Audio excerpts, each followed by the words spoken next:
মুরব্বীরা পর্যন্ত ছেলে মেয়েদের বিবাহ বহির্ভূত সম্পর্ককে এটাকে মনে করে যে এটা এই যুগে এই বয়সে একটু আত্র করবে।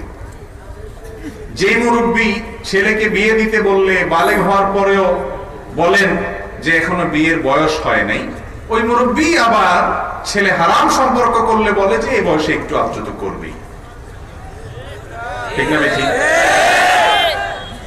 যেই বাবা মা মেয়েকে বিয়ের উপযুক্ত হওয়ার পরও বিয়ে দিতে গড়িমসি করেন, সেই মেয়ে কোন হারামের পথে পা বাড়াচ্ছে তার আলামত যদি টেরো পান, তারপরও বাবা মা বা মুরব্বীরা দাদা দাদিরা অনেক সময় গা সাওয়া ভাব নিয়ে বলেন এই বয়সে একটু আধটু করবেই।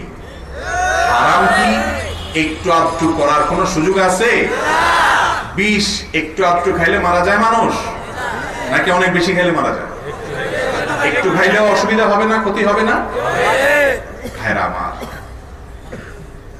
গোটা পৃথিবীকে দেখবেন ইবলিস তার প্রভাব দ্বারায় এমন ভাবে সেট করছে যে চতুর্দিকে জেনার আয়োজন নানা ভাবে সে করে রেখেছে। জেনা থেকে, হারাম সম্পর্ক থেকে বাঁচতে চাইলে সেটা এ যুগে বাঁচাটা এত কঠিন যে এ যুগের সবচেয়ে বড় আবেদ, সবচেয়ে বড় আল্লাহওয়ালা, সবচেয়ে বড় বুজুর্গ, সবচেয়ে বড় নেককার, সবচেয়ে আল্লাহর প্রিয় বান্দা, সবচেয়ে বড় মুত্তাকি মানুষ যদি আপনি দেখতে চান, তাহলে দেখতে হবে তরুণদের মধ্যে ওই তরুণ যার তারুণ্যে কোনো কালিমা লাগে না। যুবকদের মধ্যে সেই যুবক যেই যুবক তার যৌবনকে হারাম কোন রিলেশন দিয়ে কর্দমাক্ত করেনি, কাদাযুক্ত করেনি, ময়লাযুক্ত করেনি, নোংরা করেনি, অসভ্যতার কোনো কিছু তাকে ছোঁয়নি, এই যুবক হলো এই যুগে আসহাবে কাফের যুবকদের মতো তাকওয়ার উপরে চলনে ওরা যুবক ইনশাআল্লাহ।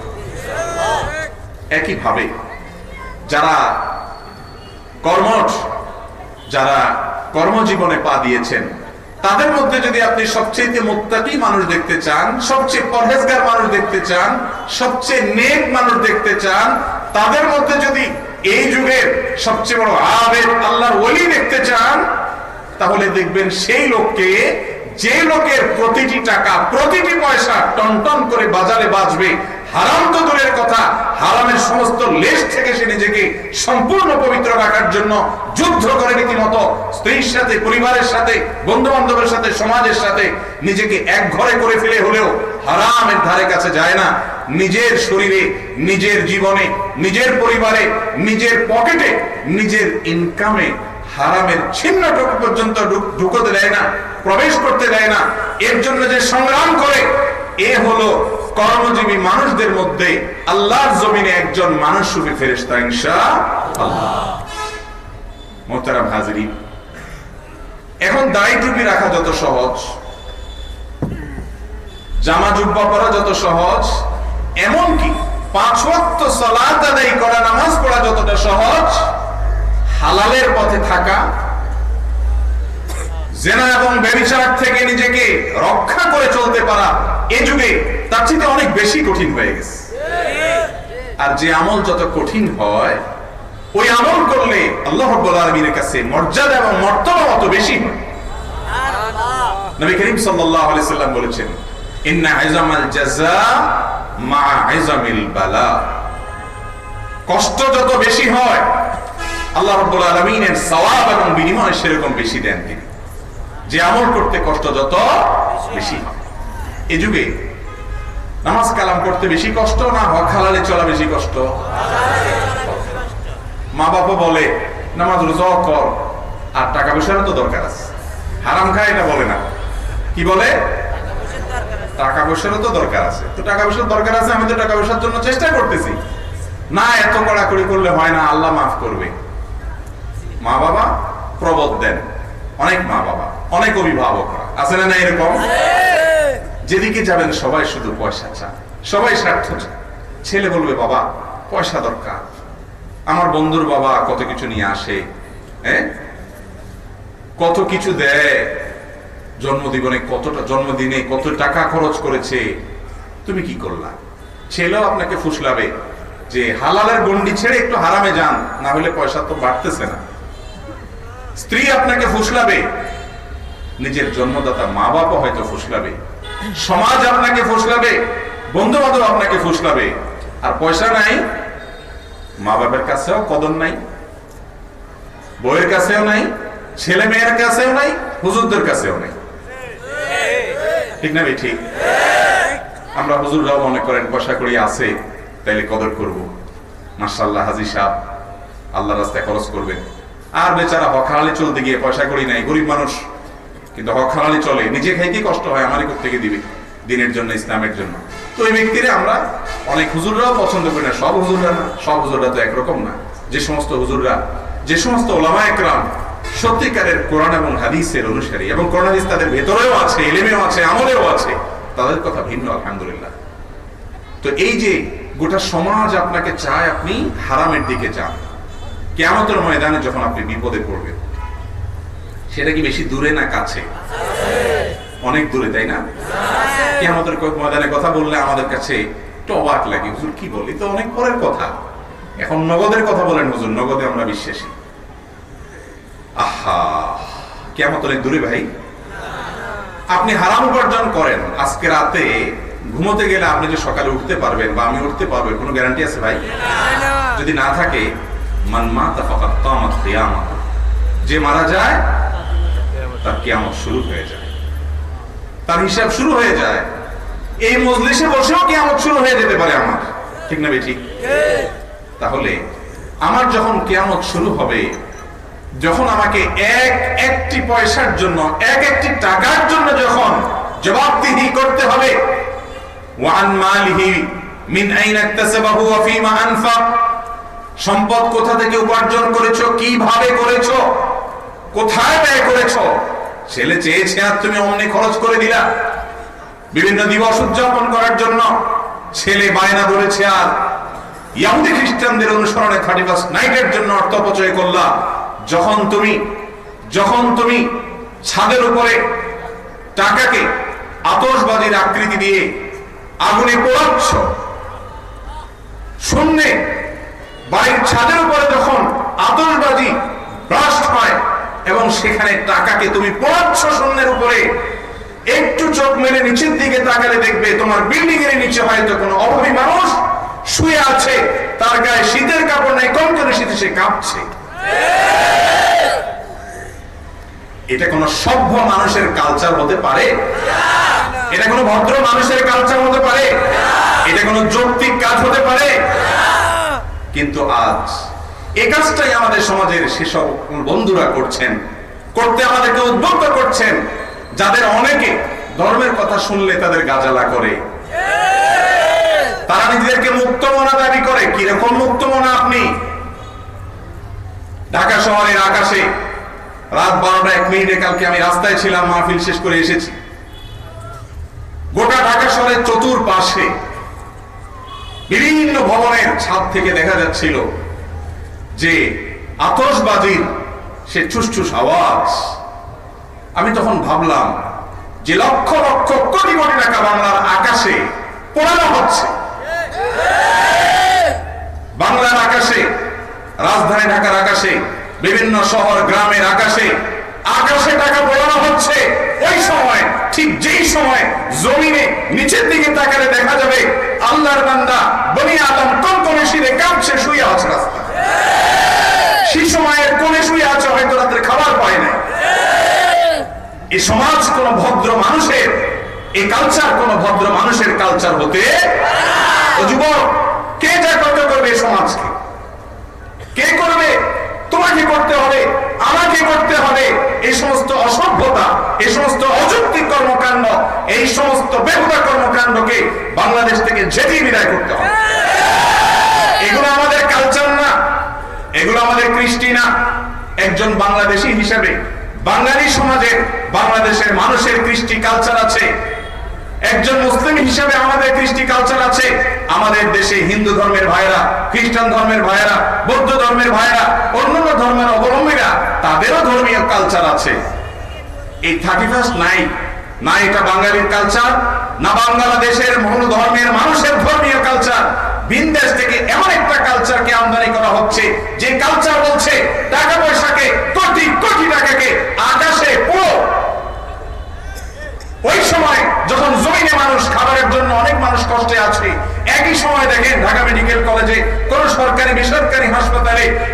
বাবা হয়তো সন্তানের লাভ নিয়ে দাঁড়িয়ে আছে, টাকার অভাবে চিকিৎসা করাতে পারেনি।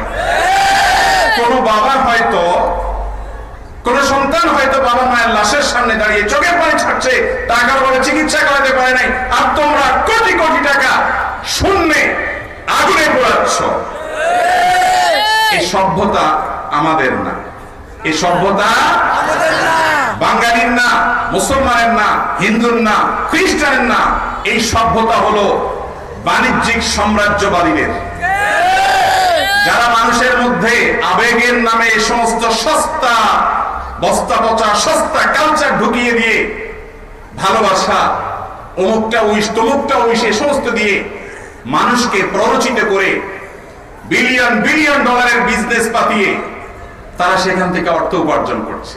আপনি 31 নাইট উদযাপন করছেন, তাদের বিলিয়ন বিলিয়ন ডলারের ব্যবসা হচ্ছে।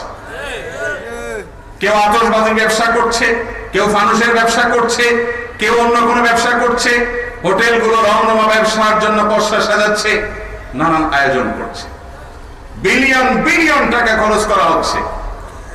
প্রিয় ভাইরা আমার, যার টাকা সে খরচ করবে তাকে বাধা দেওয়ার এখতিয়ার আমার নাই। কিন্তু ভাই, তুমি আমার সামনে টাকার বান্ডেলে আগুন লাগাবা আর বলবা যে এটা আমি এনজয় করছি, ফুর্তি করছি, আমার উৎসব, আর তোমার পাশেই একজন মানুষ না খেয়ে থাকবে।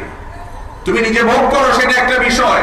তুমি টাকাকে পোড়াবা শুনবে আর পাশে না খাওয়া মানুষ কাঁদবে। আর যা হোক, তোমার এই কালচারকে, তোমার এই রুচিকে ধিক্কার জানানো আমার বিবেকের দাম। আমার বিবেক বলছে তোমার এই রুচিকে ধিক্কার জানানো উচিত। একই কাজ আমি করলে আমাকেও তুমি ধিক্কার জানাবে।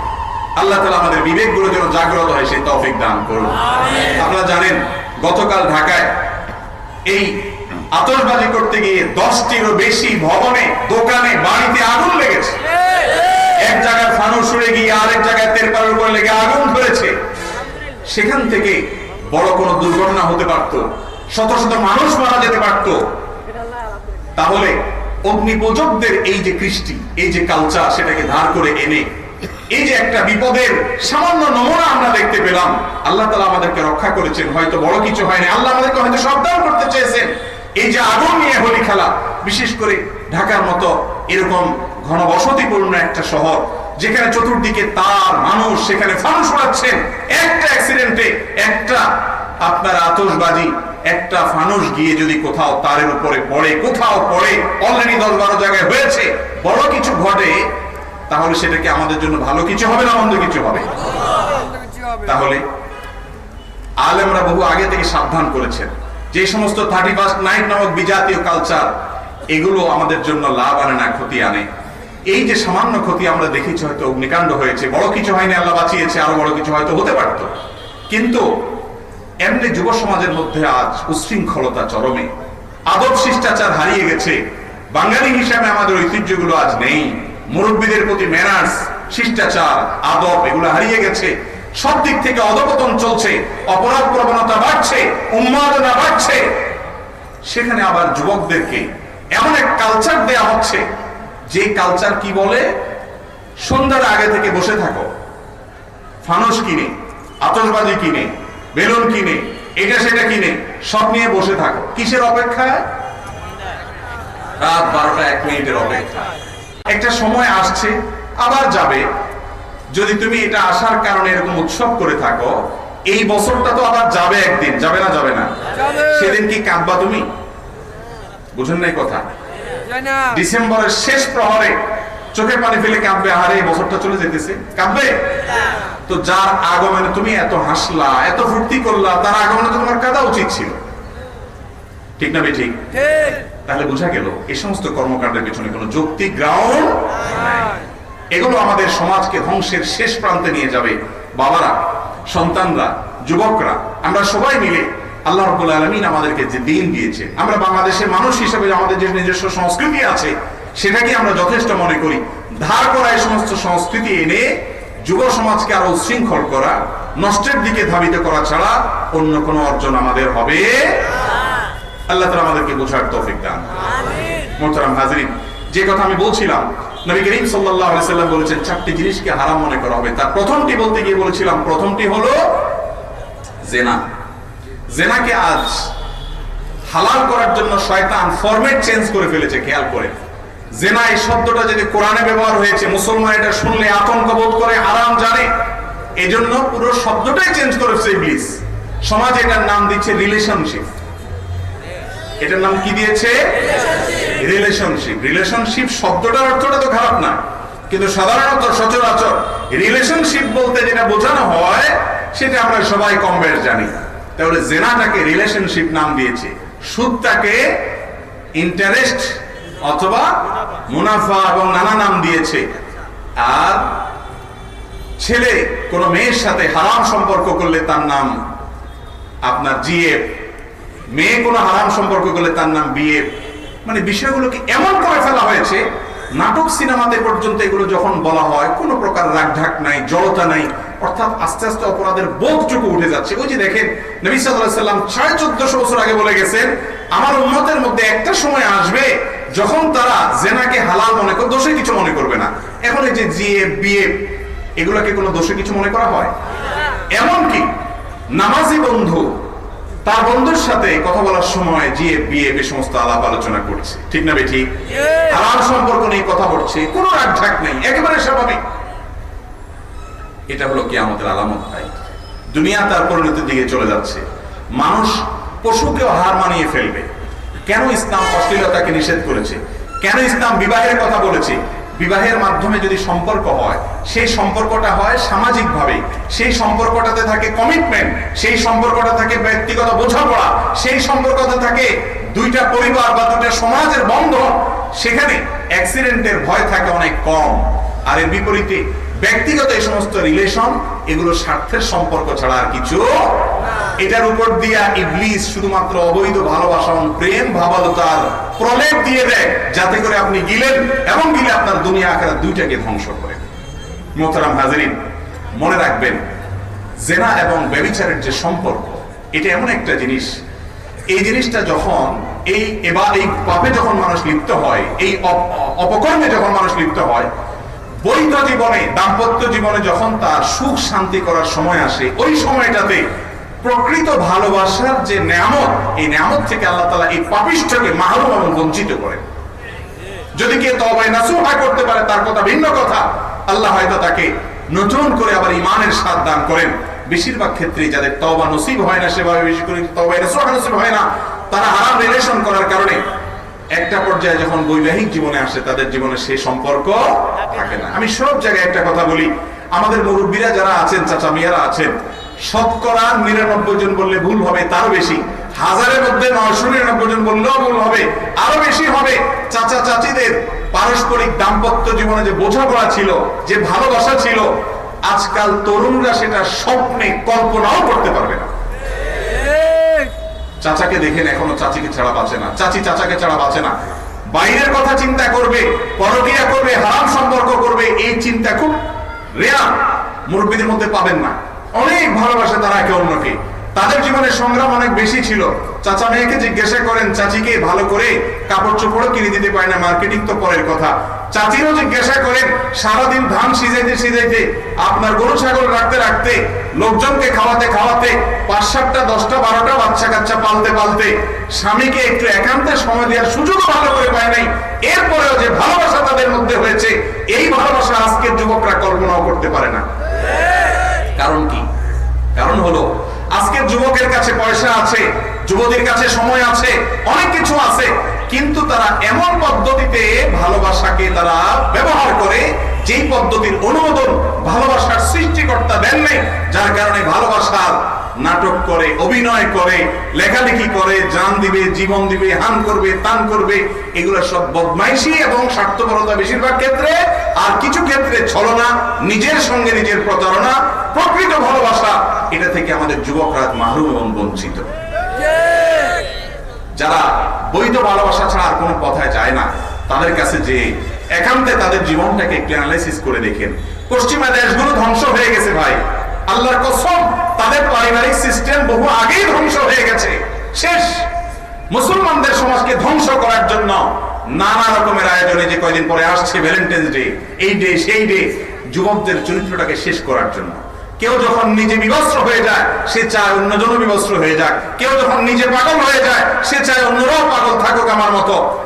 এই অসভ্যরা, যারা অসভ্যতার কারণে অশ্লীলতার জোয়ারে ভাসিয়ে তাদের দাম্পত্য জীবনকে ধ্বংস করে দিয়েছে, যুবক ভাই আমার, তারা আপনাকে ধ্বংস করতে চায়। আল্লাহর ওয়াদা কখনো ব্যতিক্রম হয় না। আল্লাহ আপনার সৃষ্টিকর্তা, শয়তান আপনার শত্রু। শয়তান আপনাকে শেষ করতে চায়। শয়তানের মুখে চুনকালি দিয়ে নিজের সঙ্গে সংগ্রাম করে জেনা ব্যভিচারের সমস্ত সম্পর্ককে চিরতরে ছিন্ন করে পবিত্রতার পথে আসুন, নিজেকে পরিচ্ছন্ন করুন, আল্লাহর রহমতের ছায়াতলে আসুন। দেখবেন কেউ বলতে হবে না, আপনি নিজে ফিল করবেন এক পবিত্র জীবন, এক পবিত্র অনুভূতি, এক পবিত্র আনন্দ। আপনার জীবনে বারাকা হবে, কল্যাণ হবে। কাজে মনোযোগ দিন, পরিশ্রম মনোযোগ দিন, ব্যবসা বাণিজ্য করুন, চাকরি বাকরি করুন, স্কিল ডেভেলপমেন্ট করুন, সমাজমুখী কাজ করুন, আত্ম উন্নয়ন করুন। হারামের সাথে সম্পর্ক রাখবেন না। মনে রাখবেন, ব্যভিচারের এই হারামটা এত ভয়াবহ হারাম, এটা যদি কারোর ভিতরে একবার ঢুকে ইবাদতের স্বাদকে তছনছ করে দেয়, নষ্ট করে দেয়, আল্লাহর সাথে সম্পর্ককে নষ্ট করে দেয়, তার জীবনটা জীবন্ত জাহান্নাম হয়ে যায়। সে মনে করে অনেক ভালোবাসাবাসি চলছে, আসলে এগুলো সব ভাওতাবাজি ছাড়া কিচ্ছু না। ভালোবাসার শিক্ষক দুনিয়াতে কারা? ভালোবাসা মানে, ভালোবাসা শুনতে এখন মনে হয় 2 নম্বর জিনিস, মেড ইন চায়না। এই জিনিসটা শিক্ষক কারা ভাই? এটা শিক্ষক হলো যারা নাটক সিনেমা করে, তাই না? তারা আপনাদেরকে প্রেমের ট্রেনিং দেয়, কিভাবে করতে হবে, কিভাবে কার মেয়েকে ধরে পালায় চলে যেতে হবে, সমাজের সাথে সংগ্রাম করতে হবে, মাইদ্যের খাইয়াও তারপরে বেহায়ার মতো ওর জন্য আপনার হারাম সম্পর্ক ধরে রাখতে হবে, ধর্ম আলাদা তারপরেও আপনার অবৈধ সম্পর্ক করতে হবে। এই সমস্ত সারাদিন ট্রেনিং দেয় কারা? বিভিন্ন মডেল, নায়ক নায়িকারা। এটাই হলো এগুলোর মূল আয়োজন, তাই না? এদের ব্যক্তিগত জীবনে, পারিবারিক জীবনে একটু খোঁজ খবর নিয়ে দেয়। খোঁজ খবর নেওয়া লাগবে না, পত্রিকার পাতা খুললেই দেখবেন, টেলিভিশনের দিকে তাকালে, নিউজ দেখলেই বুঝবেন এদের জীবনে, পারিবারিক জীবনে খুব সুখে থাকে এরা, তাই না? এক একটার 5 নম্বর বিয়ে, 6 নম্বর বিয়ে, 7 নম্বর বিয়ে, 2 মাস পরে ভাঙে, 3 মাস পরে ভাঙে, 20 লাখ খরচ, 30 লাখ খরচ, 50 লাখ খরচ, কোটি কোটি টাকা খরচ করে বিয়ে করে 2 মাস পরে ভেঙে যায়, জোড়া লাগে না। কারণ মেড ইন চায়না যে থাকবে না, ওইটা ভেঙে যাবে। ওটা যতই জোড়া দিতে থাকবে বা চেষ্টা করলেও রাখতে পারবে না। হারামকে না বলার মতো ইমানের শক্তি আছে তো যুবক? ইনশাআল্লাহ। আল্লাহ আমাদেরকে আপনি সাহায্য করুন, আমাদের ইমানকে আপনি বৃদ্ধি করুন। সমাজের গড্ডালিকার স্রোতে জাহান্নামের দিকে সমাজের মূল অংশ, বড় অংশ ছুটে চলেছে। আমি একা চলবো না এর পথে, আমার আল্লাহ আমার সাথে থাকবেন ইনশাআল্লাহ। চেষ্টা করবো তো ইনশাআল্লাহ। এই 4টি অপরাধের মধ্যে প্রথম অপরাধ জিনার অপরাধ। এটাকে মানুষ হালাল মনে করছে, দোষের কিছু মনে করছে। আল্লাহ তাআলা আমাদের সবাইকে আমাদের চরিত্রকে হেফাজত রাখার তৌফিক দান করুন। যে যুবক তার যৌবনকে কালিমা মুক্ত রাখতে পেরেছে, শাবুন নাশা ফি ইবাদাতিল্লাহ, আল্লাহর ইবাদতের মধ্যে কাটাতে পেরেছে, সেই যুবককে আল্লাহ রাব্বুল আলামিন কিয়ামতের ময়দানে আরশের নিচে ছায়া দিবেন। আরশের নিচে ছায়া দিবেন। কিয়ামত দূরে নয় ভাই, অনেক কাছে। আল্লাহ তাআলা যাদেরকে পবিত্র জীবন দিয়েছেন, তাকওয়ার জীবন দিয়েছেন, তাদের কাছে যেয়ে দেখেন যুবক, আপনি আপনার বন্ধু বান্ধব মহলে খুব আপনি উশৃঙ্খল জীবনযাপন লিড করেন, আপনি যথেচ্ছা করেন, স্বেচ্ছাচারিতা করেন। একটু খোঁজ খবর নিয়ে দেখেন, কিছু যুবক আছে দেখবেন রশি দিয়ে টেনে জগতের সমস্ত লোভ দিয়ে তাদেরকে পাপের পথে আনতে পারবেন না। ওই লোকগুলোর সাথে একটু উঠা বসা করে দেখেন, তারা তাদের ফিলিংসটা যদি আপনাকে শেয়ার করতে পারে, আপনি আপনার জীবনের সমস্ত ভোগকে উৎসবরে ফেলে দিয়ে আল্লাহর রহমতের ছায়াতলে আসবেন ইনশাআল্লাহ। আসবো তো ইনশাআল্লাহ আমরা? আল্লাহ আমাদেরকে তৌফিক দান করুন। Number 2, silk. এটাকে আল্লাহ তাআলা হারাম করেছেন, কিন্তু পুরুষরা এখন সিল্ক পরেন তো পরেন। সিল্কের জামা দেখেন আপনারা, সিল্কের জামা বাজারে যেসব সিল্কের জামা পাওয়া যায় বেশিরভাগ এগুলো 2 নম্বর, অতএব এগুলো পড়লে অসুবিধা নেই। কথা বুঝে আসছে? পিওর সিল্ক, এটা তো পরিমাণ অনেক কম, দামও অনেক বেশি, অনেক ছোট করে ফেলানো যায়। এটা ইসলাম হারাম করেছে আমাদের জন্য। কেন হারাম করেছে পুরুষদের জন্য? এটা আল্লাহ তাআলা ভালো জানেন। আল্লাহ তাআলা অনেক কিছু হারাম করেছেন, তার রহস্য আমরা হয়তো বুঝেছি 1400 বছর পরে, 1300 বছর পরে, কিংবা হয়তো আরো পরে বুঝবো। ইসলাম অনেক নির্দেশ করেছে, যে নির্দেশের যৌক্তিকতা পৃথিবীর মানুষ অনেক পরে বুঝেছে, কিন্তু সৃষ্টিকর্তা যা বলে সেটাই যৌক্তিক, আমাদের বুঝে আসুক আর কি কল্যাণ আছে তার সব যদি আমি বুঝে যাব। অনেক সময় অনেকে প্রশ্ন করে, হুজুর আল্লাহ এটা কেন হারাম করছে? আরে ভাই, আল্লাহ কেন হারাম করছে এটা যদি আপনি বুঝে যান, আল্লাহ সব হারাম যদি আপনি ধরে ফেলতে পারেন, এই জন্য এটা হারাম, এই জন্য এটা হালাল, সব যদি আপনি বুঝে যান, তাহলে আল্লাহর সাথে আপনার পার্থক্য কি থাকলো? जो समझ में आ गई वो फिर खुदा के ऊपर हुआ। আল্লামা ইকবাল বলেছেন যথাসম্ভব, আরে যাকে আপনি বুঝতে পেরেছেন, আপনার ব্রেইনে ক্যাপচার করতে পেরেছেন, আপনি যাকে ধরে ফেলতে পেরেছেন, যাকে আপনি আয়ত্ত করতে পেরেছেন, যার সকল রহস্য আপনি বুঝতে পেরেছেন, সে তো সীমাবদ্ধ, আর আল্লাহ তো অসীম। তার সমস্ত কুদরত, তার এক একটা নির্দেশের রহস্য কিয়ামত পর্যন্ত আবিষ্কার করে মানুষ শেষ করতে পারবে না। এর নামই তো আল্লাহ, এর নামই তো রব্বুল আলামিন। ঠিক না বেটি? একজন মালিক তার কাজের লোককে বলছে তুমি এই কাজটা করো। বলে স্যার কেন করব? এ কি চাকরি রাখার উপযুক্ত না ক্যান্সেল করার উপযুক্ত? কেন? এটা আমি মালিক, আমার কোনটাকে কি করতে হবে, কোনটাকে কি না করতে হবে, এগুলো যদি সব তুমি বুঝতে পারতা, তাহলে তুমি তো মালিক হয়ে যেতে। ঠিক না বেঠিক? আমি তোমাকে করতে বলছি করো, কোনটাতে কি লাভ কি ক্ষতি সব যোগ বিয়োগ কর্মচারী তুমি বুঝবা না। ঠিক না বেঠিক? এই যদি হয় মালিক কর্মচারীর ব্যাপার, তাহলে সৃষ্টির সাথে এবার স্রষ্টাকে তুলনা করেন। আল্লাহ কেন সিল্ক হারাম করেছেন, এটা যদি আপনি বুঝে ফেলতে হয়, ধরে ফেলতে হয়, আপনি ধরে না ফেললে সেটা অযৌক্তিক হয়, তাহলে তো আপনি নিজেকে আল্লাহর পর্যায়ে নিয়ে গেলেন। আপনি তো স্রষ্টার রহস্যকে আবিষ্কার করার চেষ্টা করছেন। তাকে খুব অভিযোগের সুরে কান্না, অর্থাৎ তার যদি বলার ভাষা থাকতো হয়তো সে বলতো যে আমার বাপমার মতো এরকম পাষাণ, এত অমানবিক, এত নির্মম আর মানুষ দুনিয়াতে হতে পারে? এই লাল টুকটুকে জিনিসটা ধরে একটু শান্তি করবো আমি, আমাকে দিচ্ছে না। বাপমা হয়ে সন্তানের একটু সুখ চাইতেছে না, কেমন কথা? কান্নার ভাব কিন্তু এরকমই, তাই না? পিচ্চি খুব এরকম করে কাঁদে, কিন্তু পিচ্চি যতই কাঁদুক বাপমা সেটা ধরতে দেয় না, কারণ বাপমা জানে যেটাকে সে সুখ মনে করছে ওইটাই তার দুঃখের সমুদ্র।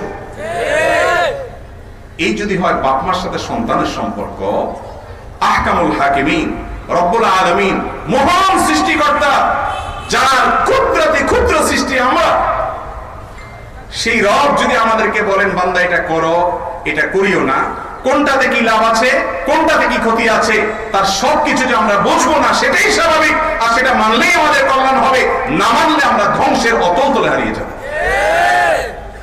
যুগে যুগে যত নবী রাসূলগণ এসেছেন, তারা সবাই তাদের জাতিকে সতর্ক করেছেন, হে আমার জাতি, ইয়া আইয়ুহান নাস কুলু লা ইলাহা ইল্লাল্লাহ তুফলিহু, তোমরা তোমাদের রবের কাছে আত্মসমর্পণ করো, সফল হয়ে যাবে, সার্থক হবে।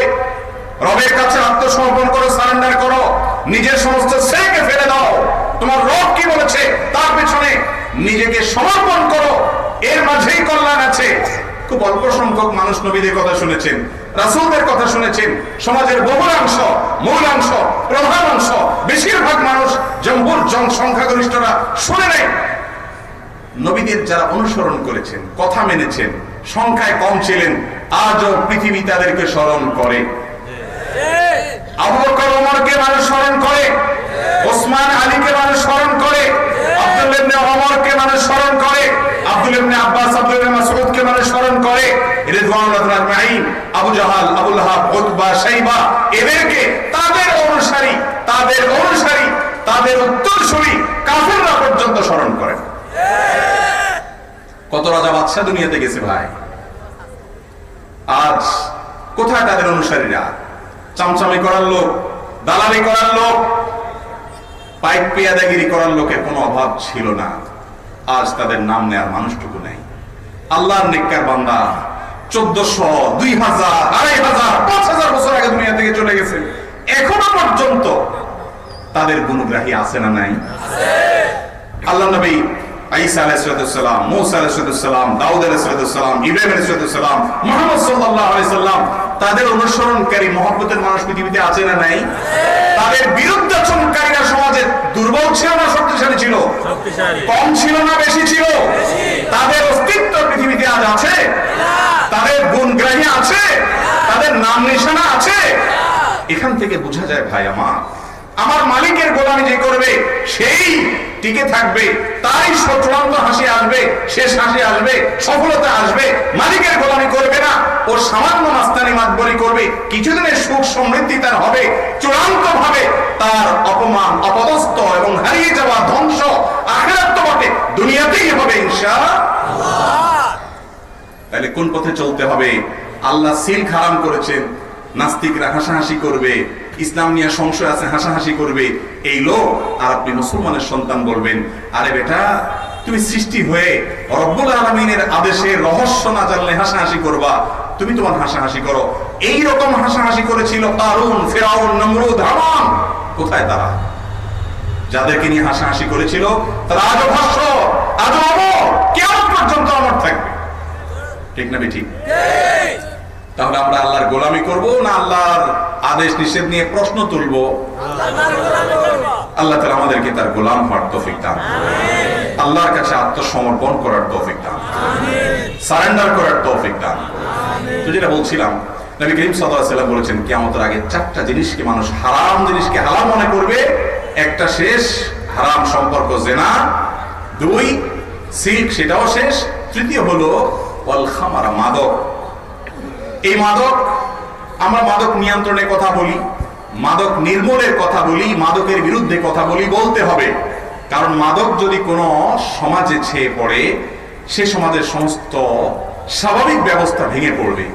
যুব সমাজকে ধ্বংসের হাত থেকে বাঁচাতে হলে মাদকের বিরুদ্ধে কথা বলতে হবে সমস্ত ইমাম সাহেবদেরকে, খতিব সাহেবদেরকে, এবং এক্ষেত্রে প্রশাসনকে এবং সংশ্লিষ্টদেরকে যত রকমের সহযোগিতা করতে হবে।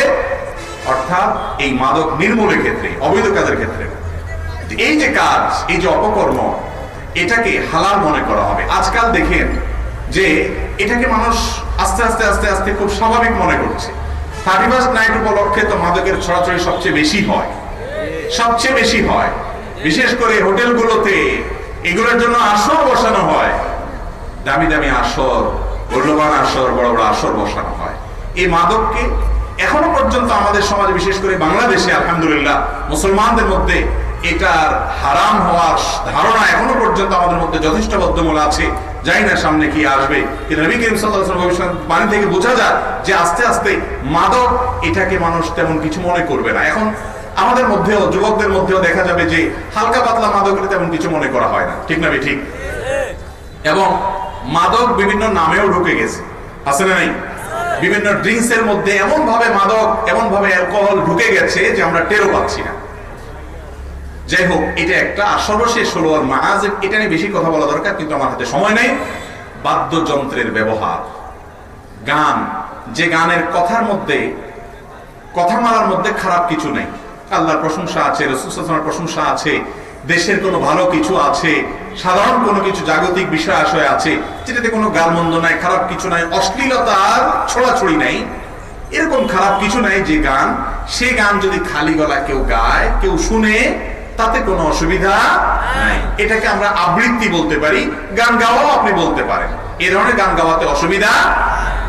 যে গানের কথা মালার ভিতরে অশ্লীলতা আছে, অশ্লীলতার প্ররোচক কোন উপাদান আছে, যে গানের কথা মালার পাশাপাশি মিউজিকের ব্যবহার আছে, সেই গান শোনা ইসলামে হারাম। সেই গান শোনা ইসলামে কি? কয়দিন পরপরই আমরা দেখি সোশ্যাল মিডিয়াতে কোন এক গায়ক, নায়ক, সে ফতোয়া দিছে যে গান শোনা কোরআন হাদিসে কোথাও হারাম নাই, কেউ প্রমাণ করতে পারবে না। চ্যালেঞ্জ দেয়, শ্রীপুরের ট্যাবলেটওয়ালা চ্যালেঞ্জ দেয় কারে?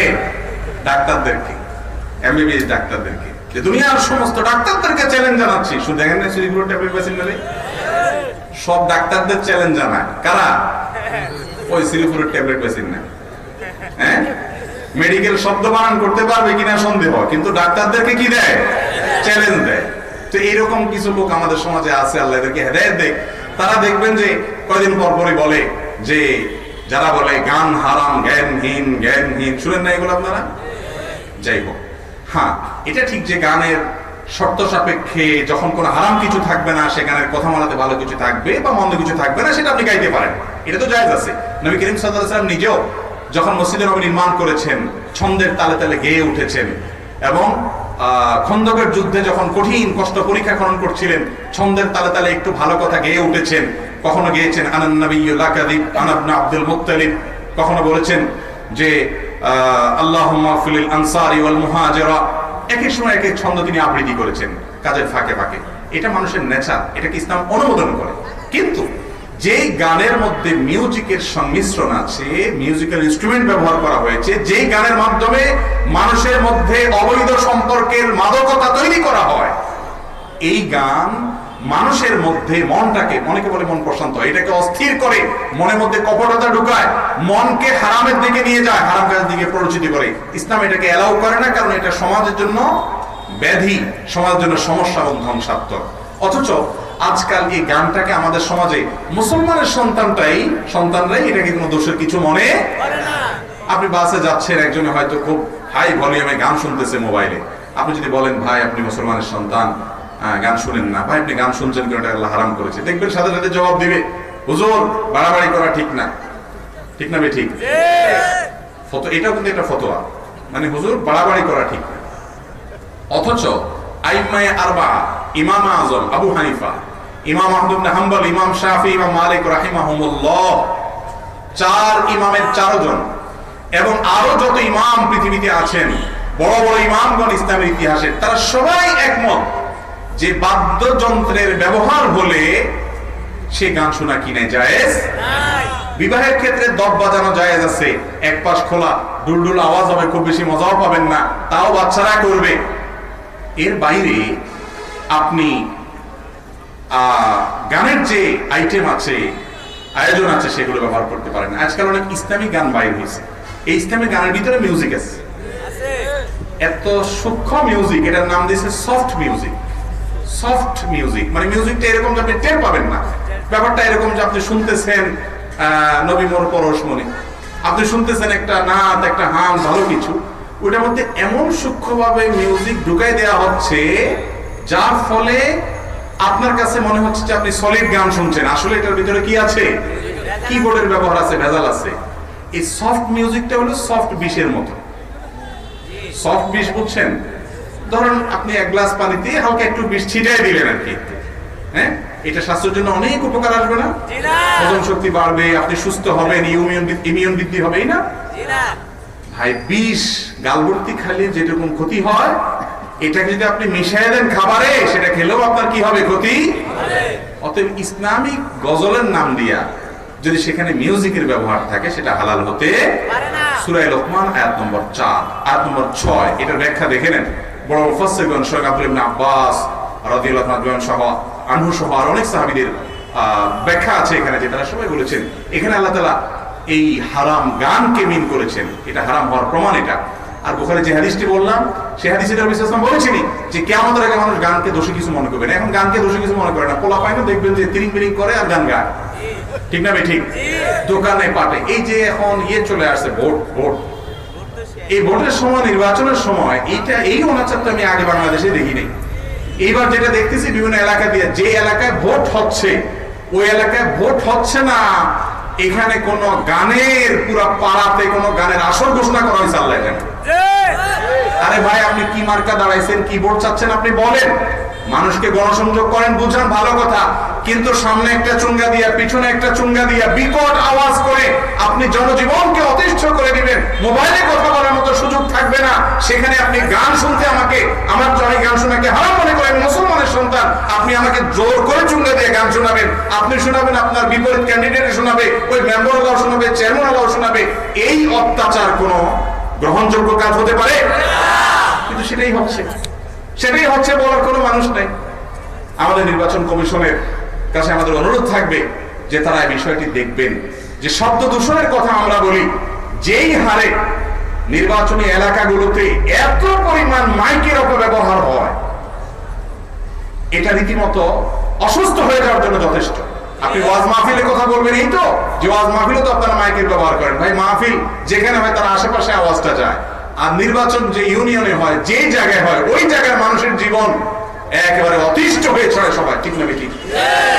আর তাছাড়া মাহফিল তো সীমিত সময়ের জন্য, এমনকি মাহফিলেও গভীর রাত পর্যন্ত, দূর দূরান্ত পর্যন্ত মাইক সেট করে মানুষের ঘুম হারাম করার ব্যাপারে আমরা কথা বলেছি, বলি এবং সবসময় বলবো। ইসলাম এটাকে এলাও করে না। নবী করিম সাল্লাল্লাহু আলাইহি সাল্লামের মসজিদ নববীতে এক সাহাবী একটু জোরে তেলাওয়াত করেছেন, নবী সাল্লাল্লাহু আলাইহি সাল্লাম তাকে পর্দা সরানোর পরে ডেকে বললেন, তুমি তেলাওয়াত করছো যে মালিককে শোনানোর জন্য, তিনি মনের কথাও শুনতে পান। এত জোরে আওয়াজ করছে কেন? আশেপাশে মানুষ ইবাদতে ব্যাঘাত ঘটছে। সেই ইসলামের অনুসারে আমরা, অতএব মাইক লাগিয়ে মানুষের ঘুম হারাম করে ওয়াজ মাহফিল করা, রাত বিরাত পর্যন্ত বাধ্য করা, অন্য ধর্মের মানুষকে কষ্ট দেয়া, স্কুলগামী বাচ্চাদের কষ্ট দেয়া, হার্টের রোগীদের কষ্ট দেয়া ইসলাম সমর্থন। আমরা আমাদের ওয়াজ মাহফিলের দাওয়াত যারা নিতে আসেন, আমার ওয়াজ মাহফিলের দাওয়াত নিতে যারা আসেন, তাদেরকে আমি ফরম দিয়ে দিই। সেখানে লেখা থাকে যে মাইক দূর দূরান্তে লাগাবেন না, অনেক গভীর রাত করবেন না, মানুষের ক্ষতি হয় সেভাবে সেট করবেন না, এবং প্যান্ডেলের ভিতরে সীমাবদ্ধ রাখবেন। আজকের আয়োজকদেরকে আমি বলেছি, প্যান্ডেলের ভিতরে আপনারা চুঙ্গা দিবেন, বাইরে খুব বেশি দিবেন না। হয়তো কেউ মানে কেউ মানে না, কিন্তু আমরা সংগ্রাম করে যাচ্ছি। আমরা সকল অনাচারের বিরুদ্ধে। নির্বাচনী প্রচারণার নামে এই যে মাইকের অপব্যবহার, বিশেষ করে মাইক তো করেন বুঝলাম, গান শুনতে আপনি বাধ্য করছেন। একজন মুসলিম হিসেবে আমার সংবিধান বলছে আমার ধর্ম পালন করার অধিকার আমার আছে না নেই? আপনি গান শুনবেন না, নাচ শুনবেন, আপনারটা আপনি শুনেন। আপনি চুঙ্গা লাগে আমার গান শুনতে বাধ্য করছেন, এই অধিকার আপনার থাকতে। যে জনপ্রতিনিধি আগেই আমার গান শোনায়, অত্যাচার করে আমার কান ফাটায় ফেলতেছে, এটা নির্বাচন হয়ে কি করবে? নির্বাচিত হয়ে সে কি করবে? আগেই তো জানান দিতেছে যে আমি আসতেছি, তোমাদের ঘুম হারাম করার জন্য আসতেছি। আল্লাহ তাআলা আমাদের জনপ্রতিনিধিদেরকে হেদায়েত দান করুন, তারা যেন ভালো হয়, ভালো কাজ করেন। তাদের দোষ দিয়ে আপনারা খুব আহ্লাদিত হওয়ার কোনো কারণ নাই, কারণ জনপ্রতিনিধি তো আসমান থেকে নাজিল হয় না, আর বার্মা থেকে রোহিঙ্গা ভাইসাও আসে না, আমাদেরই মধ্য থেকে। অতএব তাদের দিকে তাকালে আমাদের চেহারাটা বেশি উঠে, তারা আমাদের আয়না, ঠিক না ঠিক? অতএব তারা এবং আমরা সবাই সৎ হইতে হবে, ভালো হইতে হবে। আল্লাহ তাআলা আমাদের সবাইকে ভালো হওয়ার তৌফিক দান করুন।